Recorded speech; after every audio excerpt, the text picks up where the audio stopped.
I didn't exactly take the company public, but I had a really good seat on a long, challenging, and fun train ride. So I'll tell you about that. And I did learn a few things along the way, a lot more than I knew then. Again, I'm Pat Holmes. I've timed this to be about 25 minutes long, and that's all the time I have. I've cut about 2/3 of it out. So please hold questions until the end. If I drop the mic and I'm not talking loud enough or you can't hear me, please right away let me know. Call something out. There are some references to books and articles and videos in my talk, and they're all on my website at patrickdholmes.com. And I'll talk a little bit about my IPC experience, some lessons learned about management and building stuff, and then wrap this up. So a hospitalist, what is a hospitalist? How many people, I'm going to ask you to raise your hand occasionally. How many people even know what a hospitalist is? Not very many. So it's a doctor who works solely in the hospital, doesn't have an outside office. Kind of like emergency room medicine became a specialty in the 60s or 70s, and that's all ER doctors do. They just work in the ER and go home. The same thing happened in the rest of the hospital starting in the mid-90s. The term hospitalist was coined in the summer of 96. We formed the company in 98. You can see the slope of this is the number of billable encounters we had, going from 0 to over 7 million a year.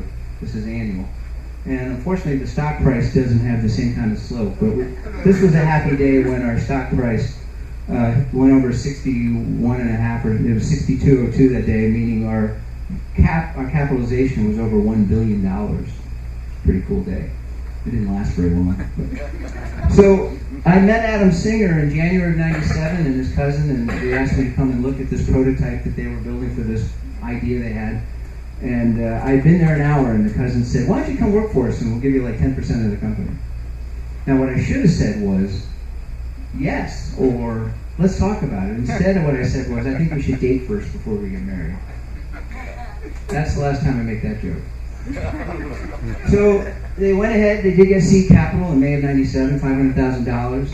I was still continuing to consult and work with them on the software and the technology. And in November of 97, we were having lunch at Ernie's on Lancashire, and somebody said that a VP from Blue Cross wanted to invest $50,000 personally. And that's when my head exploded. I realized if I wanted to be part of something like this, I needed to enlist. So I wound down my consulting business with my other clients, and I was an employee starting March 1st, 1998. The CFO and I arrived at the same time. I opened the door for her, so she claims employee number 6, and I was employee number 7. In May, I put some of my own money in, have some more skin in the game, and over the next 10 years, we raised about $40 million in venture capital, went public January 2008. 7 years later, we were bought by a larger public company called Team Health for $1.5 billion, and then in February of 2017, Team Health was bought and taken private by Blackstone for $6.1 billion. That's the combined company. We were just a portion of that. So I had an interesting experience. I had this ride on this cool train. I didn't know anything about angel investing or investing even, or so many things.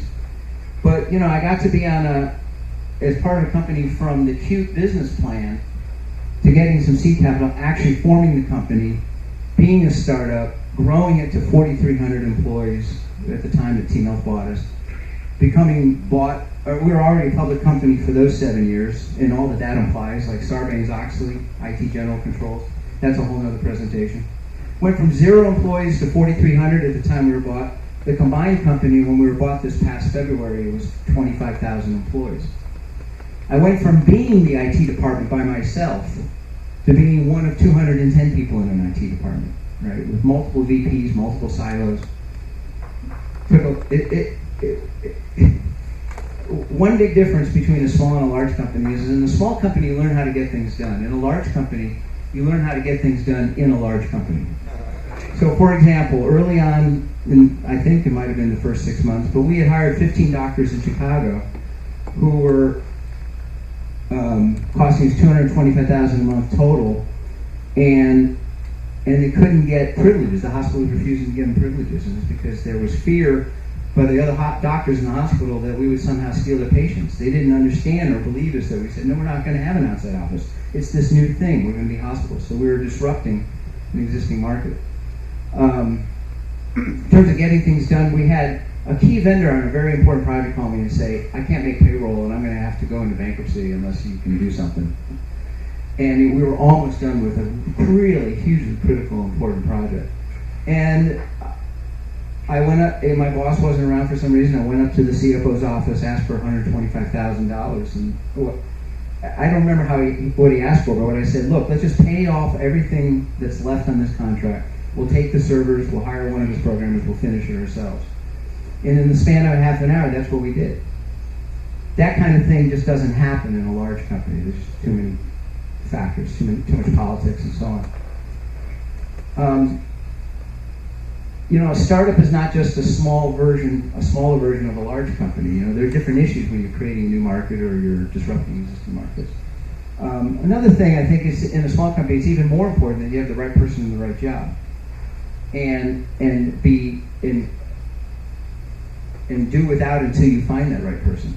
So, for example, the person who's going to be our CTO flamed out in the first year, and we needed somebody to manage all the other stuff relating to information systems and technology. While I was focused on the IPC Link application and the technology around helping our doctors, I had a friend who was available who had been an IT manager, and I hired a friend to be my boss. That's kind of, I don't know if you've heard, who's heard of the Good to Great book by Jim Collins? It's one of the iconic business books. And it's right out of his playbook, to have the right person in the right job. Now, maybe it would have been better for my career to aspire to be CTO and to take over all that. But I was the guy who knew the programming, and it was critical, and we were in a rush, and it was a good fit, and it was better for the company. And we worked together for 17 years. It was a great relationship. I have some ideas about entrepreneurship. This is my favorite CEO founder, Dr. Adam Singer. Regular people look at all the available options and choose the best one. Entrepreneurs envision what should be the best option and create it. Right? He was doing this kind of work, hospitalist medicine, before the word was even coined. And so I think my definition of an entrepreneur is someone who puts on blinders to all the other opportunities and just runs with an idea. Right? And Adam didn't need this. He had a fine career as a pulmonologist. He was making lots of money. He took a pay cut to start this company. But he believed in the idea so strongly. And now Adam's definition of an entrepreneur is that they're blind or indifferent to risk, which is a little different. Blind to opportunities, blind to risk. Sounds like two sides of the same coin, but they're such zealot believers in the idea that they just don't let risk stand in their way. They blow through them, ignore them, bypass them, solve them somehow. There's a famous story that when Bill Gates and Warren Buffett were just getting to know each other, they were asked to write down on a piece of paper what they thought the key to their success was. Famously, when they revealed what they'd written, they each written the same word down, focus. And maybe that's the most concise definition of an entrepreneur, the blind opportunities, blind to the risk, just run with it. A company also needs focus. And there are some things, again, that kind of good to great principles. There's some things that were, by the way, that book came out after we started the company, about 4 years later. But, in the Bill Clinton campaign, when he was elected the first time, their internal campaign mantra was, "It's the economy, stupid." Anytime the reporters wanted to talk about affairs or any other issue, they bring it back to the economy. That's what they were running on. And Adam put this up. We had some computer paper. It may have actually been dot matrix paper. It was so long ago. And it said, "It's the doctor, stupid." And it had it over at one end of the main the only conference room. Once we grew large enough to have a conference room, and this drove everything. We had a laser sharp focus about who our customer was. Yes, the hospitals need to be happy. Yes, the patients need to be well taken care of. Yes, the doctors in the community whose patients we were taking care of needed to be happy with us if we wanted them to refer business to us. But fundamentally, we didn't have a business without happy, productive employee doctors. And so we had a lot of issues with turnover in the early days, and the company spent 10 years tinkering with the compensation plan to get us to the point where they felt like it was optimal for aligning all the incentives to encourage people to be individual contributors as well as caring about the success of their team and the region and the company overall.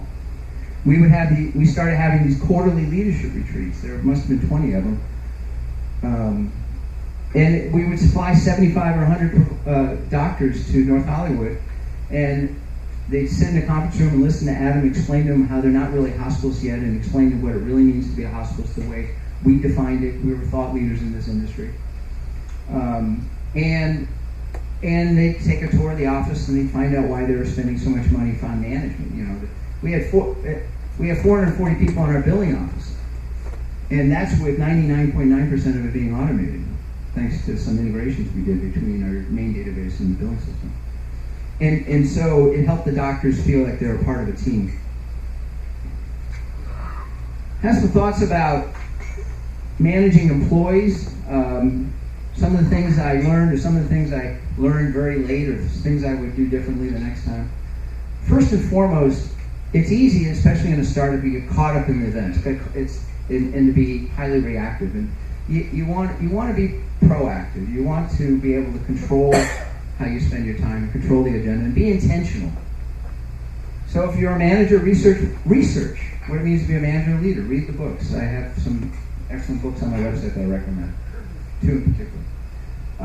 You need to focus on a repeatable process, and this is an idea that really crystallized when I read a book called E-Myth.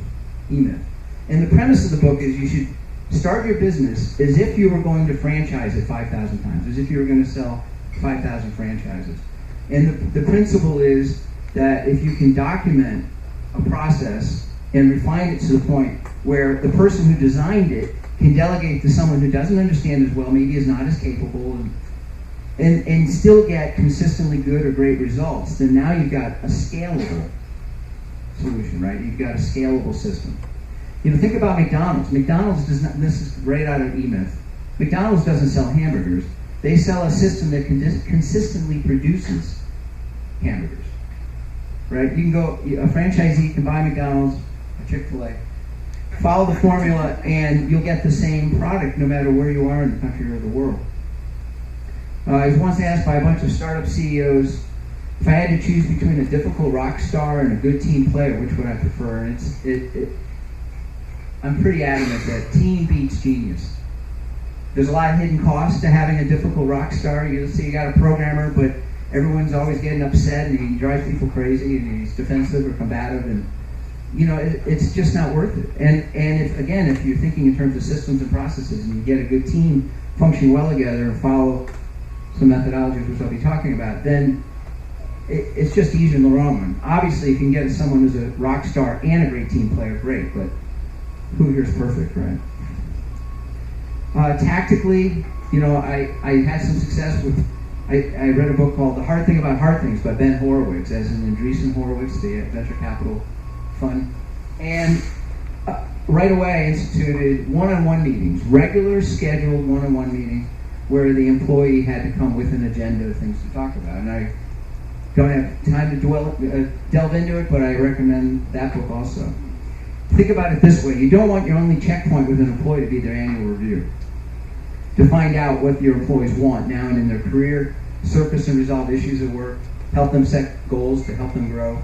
Now I encourage my employees to track their accomplishments and to have those recurring meetings. And it'll help at the annual review, of course. And then keeping things accountable. You know, I've done the weekly status reports, what you completed, what you're planning to complete, what obstacles you have. But the thing that really moved the needle was Scrum. How many people have heard of Scrum or Agile? I mean, I should think most of you by now. I don't know if it has to be Scrum. There are other Agile methodologies. Kanban maybe is better. Customer service. There's DevOps that's more focused on development. But Scrum is a wonderful way of getting twice as much done in half the time. That's another book I recommend. Yeah. Okay. Managing the boss. This I wish I'd done more of. Now, the senior staff at IPC had been together like 17, 18 years. I hired a friend to be my boss, and then he was my boss for 17 years. It's not like I spent a lot of time having to explain to them why and what I was doing. But in a larger company, and as the company scales, you want to be more intentional about how you manage your boss. Now, obviously, you need to do the basics. Show up. Don't make commitments you can't make, and keep the commitments you make. But you also want to be the person people look forward to having in a meeting with you or with them. And, ask ask for one-on-one meetings and ask your boss, how will success be measured? How will we know that I was successful in your eyes? Track your accomplishments. Keep a me folder if not a journal. Be succinct in communications. And in general, don't bring a problem to your boss without having one or more proposed solutions, unless all the servers are down, and then you have to let them know right away. Because you don't want the users telling you have a problem before you know, before you tell them. Managing yourself. How many people here are constantly trying to improve? Not everybody? Do you have a growth mindset or a fixed mindset? Growth mindset. Correct answer is growth. Check out Carol Dweck's book on that, and you can just read, simple web pages about it. I think the main principle, I'm falling a little behind on time, but I think the main principle I would say is, if you're not familiar with the 80-20 rule, find out what it is and follow it. The 80-20 rule basically says, for many events, roughly 80% of the effects come from 10% of the causes. Now maybe it's 90-10, 95-5, 70-30, it doesn't matter. The general principle is that there's a disproportionate impact. Right? So the program feature you thought of over the weekend turns out to be the best selling point for your system. 20% of your customers are 80% of your profits, that kind of thing. And the good news is, if you can figure out what the most important thing is for you, then focus on that, right? I mean, that's what the 80-20 rule is in part. There's the big rocks thing, which I don't have time to get into. There's a wonderful book on how to be effective called The One Thing, and basically what he does is take the 80-20 rule and apply does jujitsu with it. So if you identify the top 5 things to do, rather than try to work on all 5 of them at once, take the one most important thing and do that first, and then reassess, and then do the second most important thing, and focus on one thing at a time, and you'll be more effective. Another essay that you might want to check out later that's also linked to on my website is Manager versus Maker by Paul Graham, who started the Y Combinator Incubator. Better move on. The difference between who you are and who you want to be is what you do. So be intentional. Figure out what your job requires. Figure out how you want to improve. Find ways to add value and do it better than expected. And don't radiate stress. That's something I could have done better after getting involved with Sarbanes-Oxley for 2 years. I want to talk a little bit about building stuff. If you're still doing waterfall, requirements, design, then implement, then verify,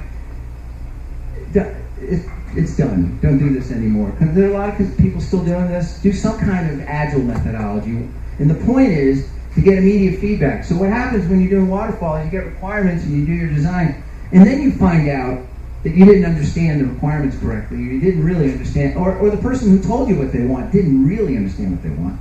My entire career I was doing rapid application development before the term was coined, right? It's like, is this what you mean? And if I couldn't program it, I'd literally do screenshots, now what we call wireframes. And the sooner they get their hands on something, can react to it, then you find out, you get the nuance, you find out what they really wanted. In Scrum or some other Agile methodology, you've got this iterative loop where you're focused on delivering value quickly, delivering value in hours or days, minutes, hours or days, rather than weeks or months. And getting that constant feedback, but also finding out when there are obstacles, you're finding out about them sooner when you can get over them faster and get on with the main task. We had a data warehouse project that followed this methodology. The C-levels went out and got a consulting company, promised them they could build a data warehouse, promised them they picked the software. They believed the salesman when the salesman said, oh, no problem, the software will work. They spent 6 months doing requirements. We had to intervene because they got all the calculations wrong. It was 9 months or a year before they finally delivered the data warehouse, and it was lame and slow. It was worthless. And it had gone on so long, the CFO had cut off their budget and said, I want them out of here. And they hadn't gotten to the part of the plan that was test the backup and restore. 3 months later, the database corrupted. It could not be recovered. The backup restore didn't work. $1 million down the drain. Wouldn't have happened if we found Agile, and it's easier now than ever, right? You can do data warehousing in the cloud. There's a wonderful company called Snowflake that's going to take the world by storm. I think they've raised $85 or $90 million. I tried to get a job with them, but it didn't work out yet. Wonderful company, and then you can do little data. You can do one metric at a time. You can do these little data marks, and when you need to scale at the end of the month or end of the quarter, you can scale compute or scale storage as needed very quickly and save money besides. Focus on repeatable processes, as I've said. Reusable code. As a programmer, when I had the impulse to copy and paste some code somewhere, I learned to stop and take the extra time to make it reusable. And it paid for itself not 6 months down the road, but immediately in the same project. Someone taught me that lesson. Oh, and one thing on tactics. If you have an outside person, a friend, a cousin, you guys are doing startups, please have work for hire agreements, have written agreements about who owns what.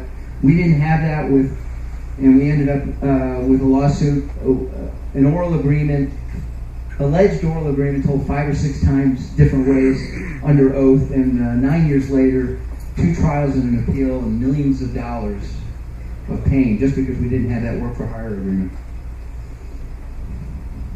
I hope everyone heard that. Outsourcing versus in-house, build versus buy.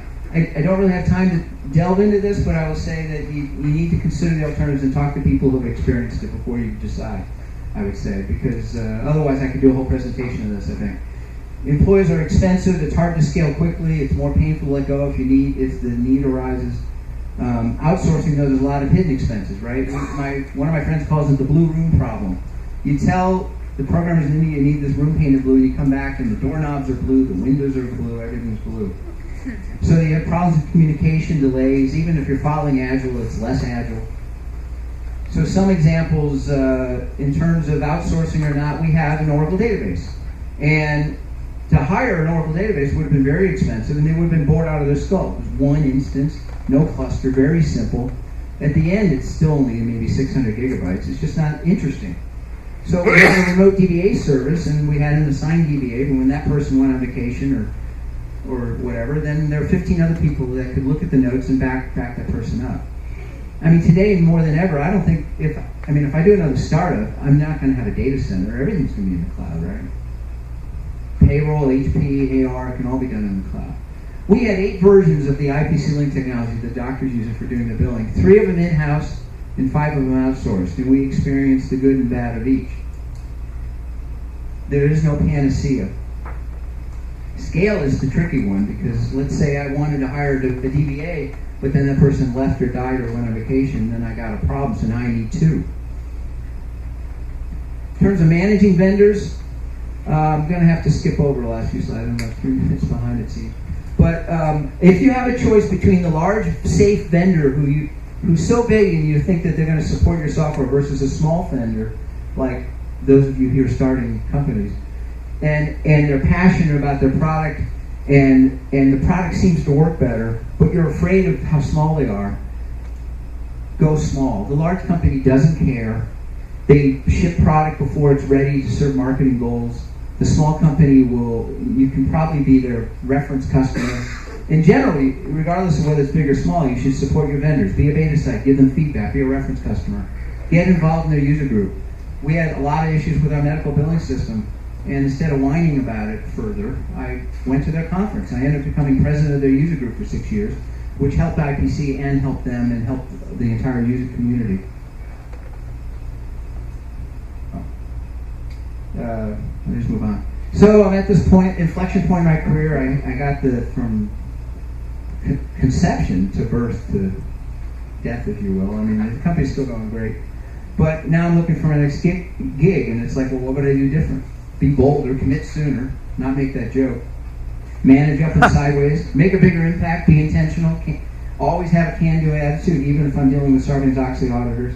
And I have a long list of tactical things I do, like institute one-on-ones. Do it, if I'm walking into an existing company, or even a startup, do a SWOT analysis to find use cases and possible solutions. Thought about being a startup founder, and this is for those of you that are committed to being a startup founder or thinking about it. Read The Hard Thing About Hard Things, Good to Great, Leaders Eat Last, Turn the Ship Around. These are all links on my website. By the way, I threw that up last night. It's just like the title and a link. I hope they clean it up later. But launch beats perfection. And it was better to have it up there right away so that people could look at it right away rather than make it perfect later. What's the role of a CEO? My favorite definition is clarity, cohesion, and communication. Obviously, the CEO and the leadership needs to set direction intentionally, but it's not so clear. But it's not so obvious, but they also should be creating the culture intentionally. Netflix famously has a slide deck with 125 slides defining what they want the Netflix culture to be and how they intend to live up to that. Now they've just got a long page on the website instead of a slide deck. This is the previous version. But think about that, being intentional. Look, the people, whether you're the boss or the employee, people want to have a sense of purpose, to be part of a team. This is something out of the Intelligent Entrepreneur. Doing something that matters with people you care about. Engaged in productive work. So I threw a lot at you, and I'm just at 25 minutes. I'm just going to say here, I think, should be the top 3 takeaways for you. One is the one thing, which I kind of glossed over. My first version had a lot of material on this. The 3-hour version of this talk.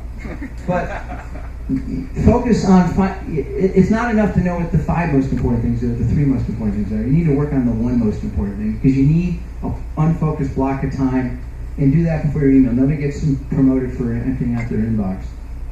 Be intentional. It's easy, especially in a startup, to be buffeted by the winds and be blown off course and to be reactive. But you need to every day reassess how proactive you're being and be intentional, whether it's being a better manager or a better programmer or a better whatever, better husband. Third thing is Agile Scrum. Think in terms of delivering value. And think in terms of delivering value in minutes, hours, days, not weeks, months, years. And I would add a 4th one, that is have fun. I have a friend in the Oracle space, a guy named Rich Nemick, and he once talked about, he's written the best-selling book on how to be an Oracle DBA for versions 6, 7, 8, 9, 10, 11, and 12. He's an icon in the space, top speaker at conferences, and he once said, being a DBA is like playing a video game, right? I mean, you get to pull this lever, pull this string, and then your report runs 100 times faster. I mean, that's fun. And there's a book called Level Up Your Life that's all about approaching your life like a game. Give yourself points for getting up early to exercise or whatever. Have fun with it. Life is like riding a bicycle. To keep your balance, you must keep moving. Albert Einstein. And he also said, you can live life as if nothing is a miracle, or you can live life as if everything is a miracle, and it's your choice. That's it. Thank you. I'll open up the Q&A.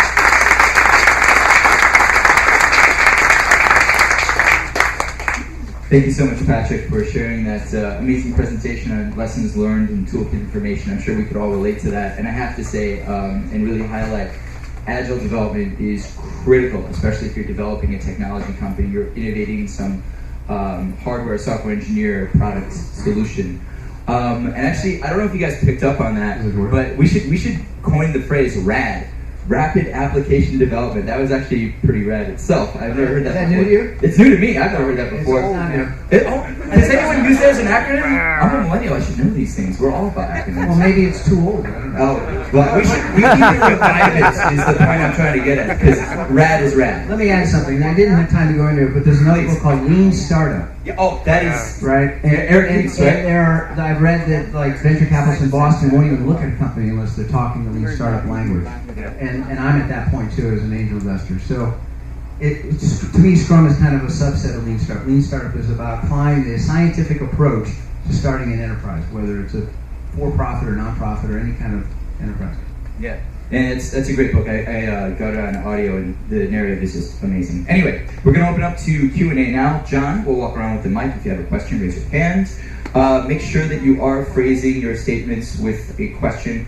Comments offline, please. Will you be hanging out with us a little bit afterwards? Okay, so if you have a story you'd like to share, please say it before offline. Thank you.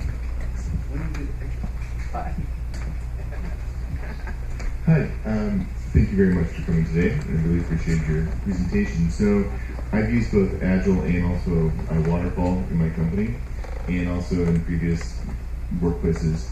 So as a startup, I typically cannot get my contractors all together at the same time. So Agile really isn't functional in the sense that we can't all work together to create a deliverable and communicate all at the same time. So that's why I typically use Waterfall or a combination of Waterfall.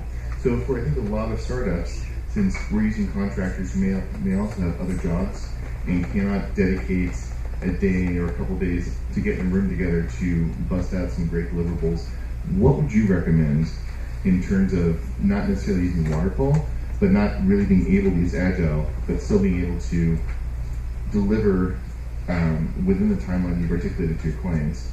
And again, not using some combination to ensure that you maximize your resources and ensure that you're also maximizing your deliverables.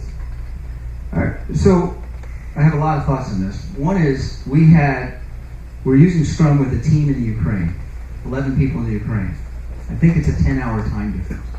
So we had some of these issues. Now they were working full-time in our project, but nonetheless, we were able to make Scrum work in some fashion. It wasn't as elegant as it might have been otherwise, but it worked. Now, I would say that the main point of Scrum is the frame of the point of view, to be thinking like that, to be thinking about iterative and getting feedback, to assume that your assumptions may be incorrect and getting that feedback, to be thinking about delivering value and usable product in hours or days rather than weeks and months, because you don't want to be in a situation, and we still see it today as angel investors, where somebody has spent a year and a half working on something and then they haven't validated that somebody even wants to use it, right? Then they take it to market and they find out either people don't want to use it, or they like it and they'll use it, but they're not interested in paying for it, or not paying enough for it to justify turning that into a business.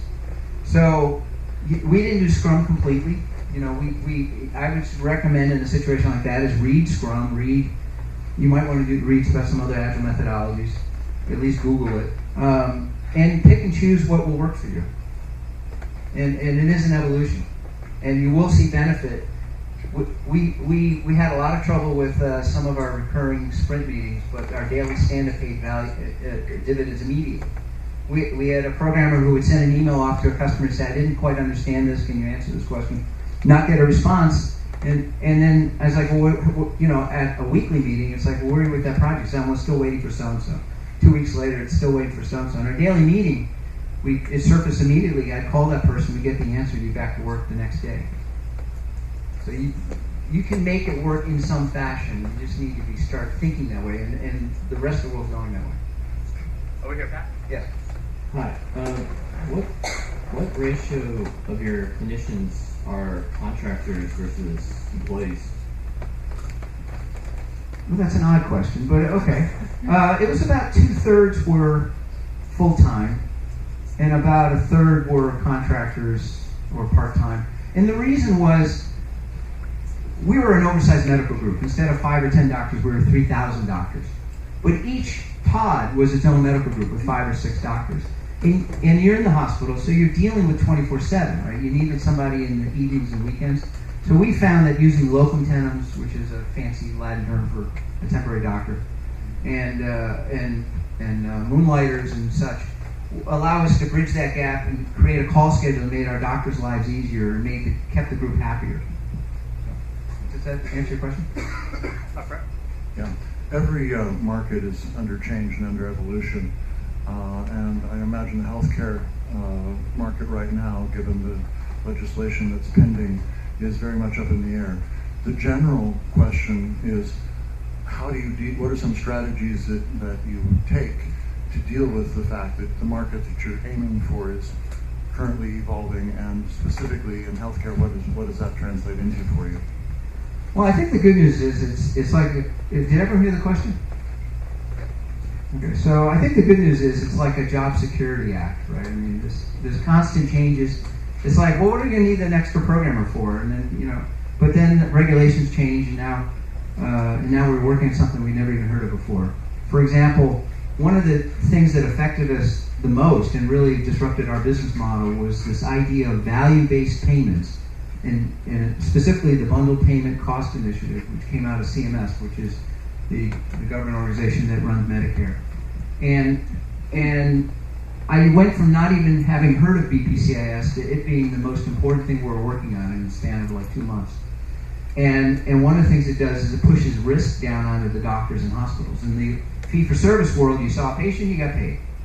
And maybe Medicare paid you $18.37 and Blue Cross paid you $47.54. But if you knew your commercial and Medicare mix, you could calculate what your average was going to be, and you knew that you could, if you saw 1,000 patients, you were going to get X number of dollars per encounter, and it was a predictive business model, and you couldn't lose money.